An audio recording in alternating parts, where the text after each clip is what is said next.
দেখবে এবার আমরা এই আচার বিক্রি করে কোটিপতি হয়ে ছাড়বো। ভাবতে পারছো এই সিজনটা আমাদের জন্য এবার লাকি সিজন হতে চলেছে। আহা, এতদিন শুধু শুনেই এসেছি, এবার আমরাই দেখিয়ে দেব। আমার হাতের আচার যে একবার খাবে তার মুখে এ আচারের স্বাদ আমরণ লেগে থাকবে। এই জন্যই তো ফেসবুকে পেজ খুলছি। দেখবে আমরা এবার এই আচার বেচেই ভাইরাল হয়ে যাব। তুমি শুধু মন দিয়ে আচার বানাও, সমস্ত টিভি চ্যানেল আমাদের নিয়ে নিউজ করবে। আমাদের এই সফলতার কথা সমগ্র বাংলাদেশে ছড়িয়ে পড়বে।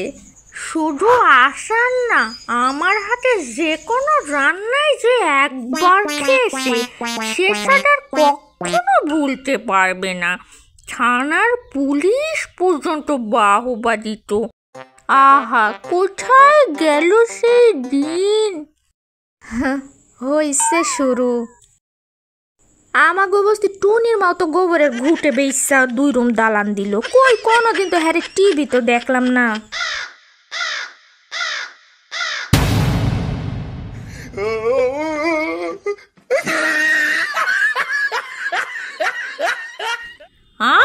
মরণ, এমন সঙ্গীর মতো দাঁড়িয়ে আছিস কেন? যে দাদি জান, আপনাকে কাম শেষ হইলে আমি রান্ধনটা বসাইম। হ্যাঁ, 4টে আম ঘেটে আচার বানিয়ে আবার কোটিপতি হবে, তার চাইতে গোবরের গুটি বিক্রি করলে একটা কাজের কাজ হইতো। হ্যালো, এটা কি আচার আপা পেজ? আমরা আপনাদের আচারের আরো কিছু অর্ডার নিতে চাই।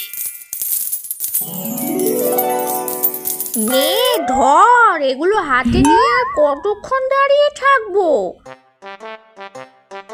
রোদ তো চলে যাচ্ছে, তাড়াতাড়ি সাদে এগুলো দিয়ে আয়।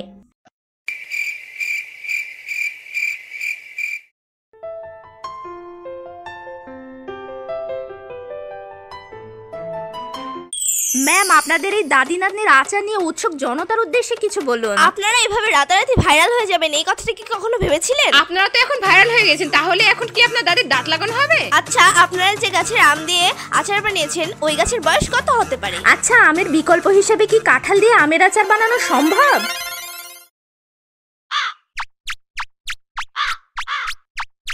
কি রে রাফিয়া, বসে বসে কি ভাবছিস? তোর আচারগুলো তো সব কাকে খেয়ে ফেললো।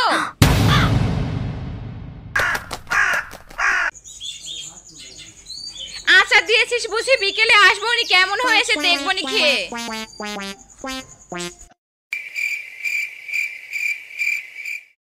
তা তোদের আচারগুলো নিয়ে কখন স্কুল গেটের সামনে বসবি? টিফিন টাইম তো শেষ হয়ে যাচ্ছে, সামনে আবার নাকি গ্রীষ্মকালীন ছুটিও পড়ে যাচ্ছে। আজই নাকি স্কুলের শেষ দিন। কি যে বলো না, আমরা কেন স্কুল গেটে বসবো? আমরা তো এগুলো অনলাইনে বিক্রি করব। আমার পেজটাকে ফেসবুকে শেয়ার দিয়েছি, কিছুদিনের মধ্যে দেখবে যে শুধু অর্ডার আর অর্ডার।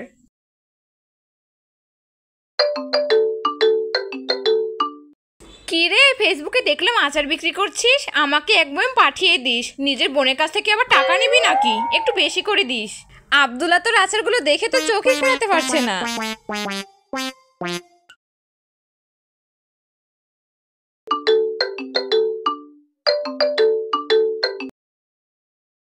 হ্যাঁ রাফিয়া, আমাকে একটু আচার দিস তো।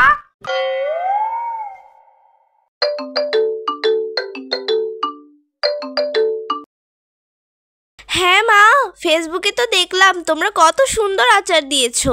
আমের যা দাম, এবার তুমি একটা আচারও দিতে পারিনি। আমার জন্য 2 বয়াম পাঠিয়ে দেবে কিন্তু। হ্যাঁ, এই দেখ রাফিয়ার সাথে কথা বল। হ্যাঁ রাফিয়া, তোর আচারগুলো তো দেখলাম, কেমন বেচলি? আমার জন্য 2 বয়াম রেখে বেচিস। বোন হিসাবে টাকা দেওয়া লাগবে? শোন, তুই তো নতুন বিজনেস খুললি, এবার তোর বিজনেসের টাকা দিয়ে আমাদের সবাইকে ঈদে গিফট করা লাগবে। মানুষেরও আত্মীয় স্বজন আর আমারও আত্মীয় স্বজন। আমার ফ্রেন্ড সার্কেল কোনো বিজনেস শুরু করলে তার আত্মীয় স্বজনই অর্ধেকটা কিনে ফেলে।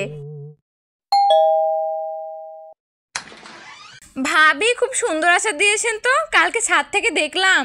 আমার ভাই বউ প্রেগনেন্ট, ওকে একটু দেখতে যাব। ভালোই হলো, একটু আচারও নিয়ে যেতে পারবো নি। এখন তো মনে হচ্ছে আচারগুলো অনলাইনে না বেশি স্কুল গেটে বসাই ভালো ছিল।